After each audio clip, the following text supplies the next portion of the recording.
Let us now look at how corruption happens in certain key departments with which you have to interact, and how you can take steps to ensure that you are not asked to pay a bribe.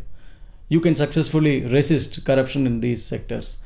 Let me first take up your electricity supply to your house and your water supply. I'm going to club water supply and electricity supply because they are more or less of the same nature. It's like a utility connecting to your house, and that also includes, for example, how sewage is taken out from your house and so on and so forth.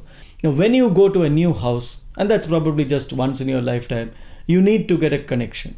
And some of you might not buy flats, you might actually be constructing a house, you need to get a temporary connection. Now, that is a source of corruption, because you are typically desperate to get the connection and you really don't know much about how to get a connection, a water connection or an electricity connection, and so therefore you pay a bribe to a middleman and have it done.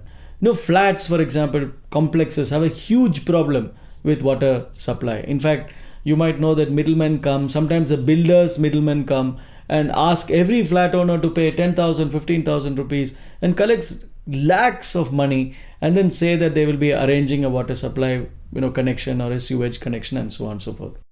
Now, if you're faced with getting an individual connection, there is, under the Right to Services Act, a provision that a connection shall be given to you on you providing certain documents within a specified period.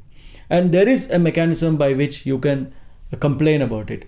Many ESCOMs in many cities have provided you online application forms. You can download the form online, you can fill it up and even submit the form online along with scanned copies of your documents so that you can obtain a connection, both for electricity supply and water supply. And typically you can get your connection within a week or so.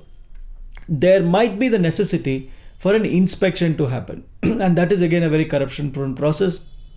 Typically what happens is your electrician takes on the burden, or your lineman for the water supply comes to you and says that he or she will arrange it. You have to be persistent. You have to go back. If you don't want to pay a bribe, you have to go back to the office, catch hold of the senior officers and really make a pest of yourself. You got to keep on irritating them. If necessary, even threaten them, saying that you will write to complain to senior officers, and then they will come and do their inspection, and then you will get your connection. If you're living in a flat, there are additional problems. Typically these days in many cities, you have to undertake rainwater harvesting, or you have to install a sewage plant in order to get a connection or in order to meet the precondition for water supply. And here it's very important that resident welfare associations should come together, people in the association should come together and ensure that and take a decision that they are not going to pay a bribe, and you will have to then follow the process. One way that I have found to escalate the matter in case you are not being given a connection for sewage or something like that is to write to the newspapers, put it up on Facebook posts, name and shame officers concerned, and go to the pollution control board. Sometimes what happens is, I know these institutions can all be very corrupt, but the fact of the matter is that somewhere if you spread your pressure points with the government to different institutions, then they sometimes tend to counterbalance each other and you might get some good Samaritan sitting somewhere who's able to provide that service to you.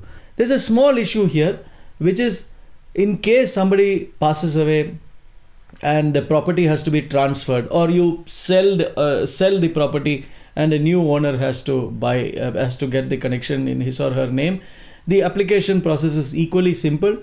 You have to apply for the transfer of the meter, and there is an inspection that is done by the officer concerned. Here again, there are specified time limits in the Right to Services Acts of the states, which enables you and gives you the right to get that service within a particular period of time. Go to the department concerned, find out what are the documents to be filed, file them, and then ensure that if you do not get the work done within the specified time, that you escalate the problem to the senior officer.